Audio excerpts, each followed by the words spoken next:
ഇതിന്റെ ഇടയ്ക്ക് എപ്പോഴാ ശിവു ഒരു കല്യാണം കഴിച്ചല്ലോ? അത് അതിനേക്കാളും വലിയ കഥയാണത്. അതിന് പറ്റി അതും കഥയായോ?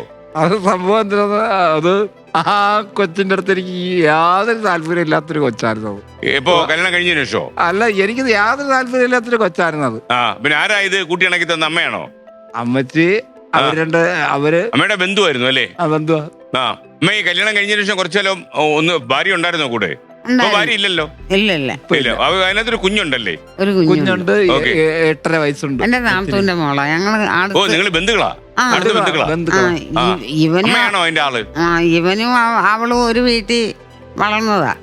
അങ്ങനെ എന്റെ നാത്തൂന്റെ മോളാ. അങ്ങനെ ചോദിച്ച് കൊണ്ടുവന്ന് ഒരു കുട്ടിയുണ്ട്, 7 വർഷം വീട്ടിൽ നിന്ന്. ഇപ്പൊ 8.5 വയസ്സുള്ള ഒരു മോനുണ്ട് നമ്മുടെ വീട്ടിനടുത്താ. അവളങ്ങനെ ഞാനും അവളും ഒരിച്ചിരി സംസാരിച്ച് അപ്പോഴേ അവക്കുള്ള തള്ള വന്ന് അങ്ങ് വിളിച്ചുകൊണ്ട് പോയി. പിന്നെ അവൾ ഇങ്ങോട്ട് തള്ളയും ചേട്ടത്തിയും വിടത്തില്ല. ഇഷ്ടമാണോ ഇങ്ങോട്ട് വരാൻ? അവക്ക് ഇഷ്ടക്കുറവൊന്നുമില്ല, ഇന്നുമില്ല.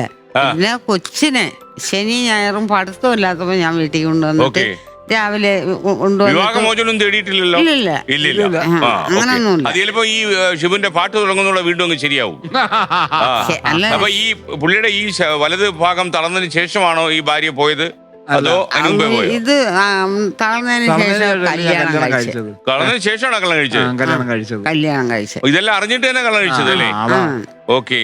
അപ്പൊ ശിവന്റെ എല്ലാ പരിമിതികളും അറിയായിരുന്നു. അപ്പൊ തിരിച്ചു വരും. എനിക്ക് വിശ്വാസമുണ്ട് കേട്ടോ. തിരിച്ചു വരും. എനിക്ക് വിശ്വാസമുണ്ട്. ശിവ ഒരു കാര്യം ചെയ്യാ, ആദ്യം നമ്മൾ കുറച്ചുകൂടെ നേരെയാവാൻ തീരുമാനിക്കുക. ആയുർവേദ ട്രീറ്റ്മെന്റ് ഒക്കെ എടുക്കാൻ പോകുന്നല്ലേ?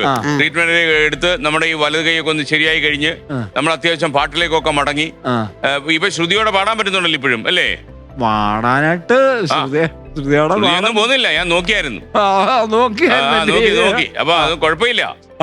അപ്പൊ അത് ശ്രുതിയിലേക്ക് മടങ്ങും. ഈ ശ്വാസം മുട്ടുള്ളതുകൊണ്ട് പാടാൻ പറ്റത്തില്ല സാറേ. പക്ഷെ പാട് ഒരുമാതിരി തെറ്റില്ല. പക്ഷെ ശ്വാസം മുട്ടല് കാരണം ശ്വാസം മുട്ടലൊക്കെ മാറും. ട്രീറ്റ്മെന്റ് ഒക്കെ എടുക്കാം. നമ്മളിപ്പോ എനിക്ക് തോന്നുന്നു ഇദ്ദേഹത്തിനെ കാണുമ്പോൾ തന്നെ ചില ഡോക്ടേഴ്സ് നമ്മുടെ പ്രേക്ഷകരായിട്ടുള്ളവര് എന്താണ് ഇദ്ദേഹത്തിന്റെ പ്രശ്നം എന്ന് മനസ്സിലാക്കും. ചില അന്വേഷണങ്ങൾ വരും. ഇവിടുത്തെ ആളുകള് അങ്ങോട്ട് നയിക്കും ശിവനെ. ഇപ്പൊ പൈസക്കൊക്കെ ഒരുപാട് ആവശ്യമുണ്ടോ? പൈസക്ക് ആവശ്യം എനിക്കുണ്ടെന്ന് പറഞ്ഞിട്ട് ആയില്ലല്ലോ. എനിക്ക് തരാനുള്ള തമ്പുരാനും കൂടെ അത് സങ്കല്പിക്കണം. വേണ്ടേ? തമ്പുരാൻ കൂടെ കൊണ്ട് ഓഡിഷനൊക്കെ കിട്ടി പാട്ടുകാരനാവും അല്ലേ? അല്ലാതെ എനിക്ക് പൈസ ഒരുപാട് വേണം എന്ന് ഞാൻ ആഗ്രഹിച്ചിട്ട് കാര്യമില്ല. എനിക്ക് കൽപ്പിച്ചത് ഏതായാലും കിട്ടും. ശിവുവിന് കാര്യങ്ങളൊക്കെ ഓർമ്മയുണ്ടെന്ന് ഞാൻ നോക്കട്ടെ. എത്ര ഓഡിഷനിൽ പങ്കെടുത്തു? ആദ്യം 2006 കിട്ടിയോ? എന്നിട്ട് അല്ല, 2006 കിട്ടിയില്ല. അടുത്ത ഏത് വർഷം? 2007 കിട്ടിയോ? അതിലും കിട്ടിയില്ല. 2008 ഞാൻ കൊടുത്തില്ല. നമ്മൾ പരാജയം സംഭവിച്ചു. 2009 കിട്ടിയോ? 2009 പിന്നെ പോയി. അതെന്തായിരുന്നു ഒത്ത് അങ്ങ് വലിച്ചു. ഇപ്പൊ കറക്റ്റ് ആണല്ലോ, മെമ്മറിയൊക്കെ ഉണ്ട്, ഓർമ്മയൊക്കെ ഉണ്ട്, കൃത്യമായിരുന്നു. അല്ല, അത് എന്തായാലും വലിച്ചു. എന്തായാലും അതിന് നമുക്ക് കിട്ടി. അതുകൊണ്ടാണ് നമ്മള് ഈ 13 വരെ പിടിച്ചു നിന്നത്. ഈ ശിവു സ്റ്റേജിൽ നിന്ന് പാടുമ്പോഴേ നമ്മുടെ ജഡ്ജസ് ഇല്ലേ, ആ മൂവർ സംഘം, അവരെന്തെങ്കിലും പറഞ്ഞത് ഓർമ്മയുണ്ടോ? ശരത്ത് എല്ലാ സംഗതികളും പറഞ്ഞു തരുമായിരുന്നു. എല്ലാം പറഞ്ഞു ഇത്ര ചേച്ചിയും പറഞ്ഞു കൊടുക്കും.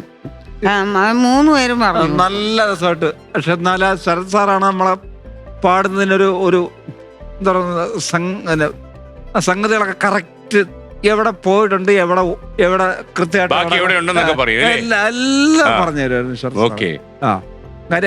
ശരത് സാറിന്റെ പ്രത്യേക ഒരു ഇത് തന്നെയാണ് ശരത് സാർ. സ്റ്റേജിലൊക്കെ പുല്ലാങ്കുള്ളിലൊക്കെ വായിപ്പിച്ചിട്ടില്ലേ ഒന്ന്? ഓർമ്മയുണ്ടോ അതൊക്കെ? അതൊക്കെ ആ ഒരു കാലം അല്ലായിരുന്നു. അതൊക്കെ ഇപ്പം അതൊക്കെ തിരിച്ചു വരുമെന്നേ. ഏത് കാലത്തെയും നമ്മൾ കടന്നു പോകും, നമ്മൾ തിരിച്ചു വരും ശിവു. അപ്പൊ യഥാർത്ഥത്തില് എത്ര മാസം ഈ ഐഡിയ സ്റ്റാർ സിംഗറിൽ പാടി? ഞാൻ 4 സ്റ്റേജേ പാടിയുള്ളൂ. 5ാമത്തെ സ്റ്റേജിൽ പറഞ്ഞ ഔട്ടായി. അത് പറഞ്ഞ ഔട്ടായത് ഈ ചികിത്സിക്കാൻ പോണം, കണ്ണിന്റെ ശസ്ത്രക്രിയ അല്ലേ? അതുകൊണ്ട് എത്ര പാട്ട് പാടിക്കാണ് എല്ലാം കൂടെ? അന്ന് 8 പാട്ട് കണ്ട് പാടി. 8 പാട്ട് പാടി. അമ്മക്ക് ഓർമ്മയുണ്ട്. അമ്മ എന്നെ ആയിരുന്നു കൊണ്ടുപോകുന്നല്ലേ? പാടിയത് എന്താ പിച്ച വെച്ച നാൾ മുതൽ നാട്ടൊരു പാട്ട്. അത് നമ്മുടെയൊക്കെ മുമ്പിലുള്ള സീസണിലൊക്കെ 7-8 ആവുമ്പോഴാണ് ശ്രുതിയിൽ പാട്ട് പാടിക്കുന്നത്. ആ പക്ഷെ നമ്മുടെ ഇതിൽ 4ാമത്തെ സ്റ്റേജിൽ തന്നെ അത് പാടിച്ചു. കാര്യം എന്ന് വെച്ച് കഴിഞ്ഞാൽ അത്രയ്ക്കും കഴിവുള്ളവരായിരുന്നു എല്ലാവരും. ഓക്കെ. അപ്പൊ ഷിബു എനിക്കൊന്ന് വലിയ പ്രതീക്ഷയോടെ വലിയ കിട്ടിയതല്ലേ ഓഡിഷനൊക്കെ? അപ്പൊ പാടി, പക്ഷേ നമ്മുടെ ഈ കണ്ണിന്റെ പ്രശ്നം കൊണ്ട് നമുക്ക് പുറത്തു പോരേണ്ടി വന്നു. അതുകൊണ്ട് അല്ല, അത് സങ്കടമല്ലല്ലോ, അത് കാര്യം അന്ന് അന്ന് ഈ എനിക്കറിയാം, പറഞ്ഞു മാറിയതാണല്ലോ. അതൊക്കെ എനിക്കറിയാം. അന്ന് അത് സാറന്മാര് തന്നെ കമ്മിറ്റി കൂടി പറഞ്ഞ് എന്നെ കൊണ്ട് പറയിപ്പിച്ചേ.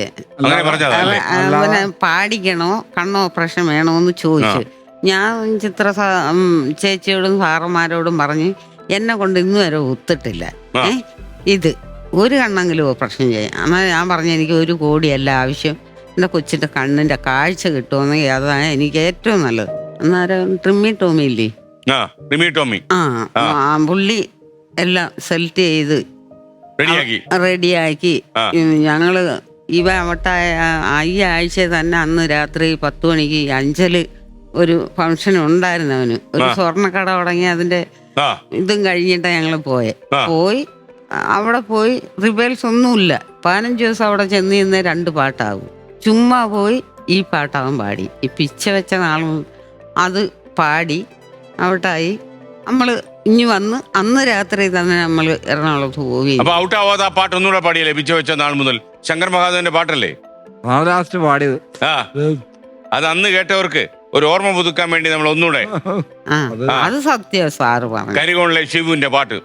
പിച്ച വെച്ച നാൾ മുതൽ കൂനി എന്നുമെന്നുമെന്റെ സ്വന്തമായി ആശ കൊണ്ട് കൂട്ടി ഞാൻ ഇഷ്ടം ലൈൻ കിട്ടുന്നില്ല. ഞാൻ പറഞ്ഞില്ലേ, കുഴപ്പമില്ല. ശ്വാസം മുട്ടൽ വരുന്നുണ്ടോ? അതേ ഉള്ളൂ. ഓക്കെ, കുഴപ്പമില്ല. അതുകൊണ്ട് ഇത്രയും പാടിയല്ലോ. അപ്പൊ ഇനി കൂടുതൽ ശ്രമിക്കുമ്പോ കൂടുതൽ പാടാൻ പറ്റും. പോയി സുഖമായി വരുമ്പോ അവന് പാടിക്കൂടെ? പിന്നെന്താ, ഞാൻ മരിച്ചിരുന്നാലും അവന് ജീവിച്ചൂടെ? പോയി സുഖമായി പെട്ടെന്ന് മരിക്കുന്നു, കുറെ കാലം ജീവിക്കും. നിങ്ങളുടെ നാട്ടിലൊക്കെ ശരാശരി ആൾക്കാർ 100 വയസ്സ് വരെ ജീവിക്കുക. അല്ല, ഞാൻ അമ്മച്ചുണ്ടെങ്കിലേ ഞാനുള്ളൂ. പിന്നെ അങ്ങനെയുള്ളൂ.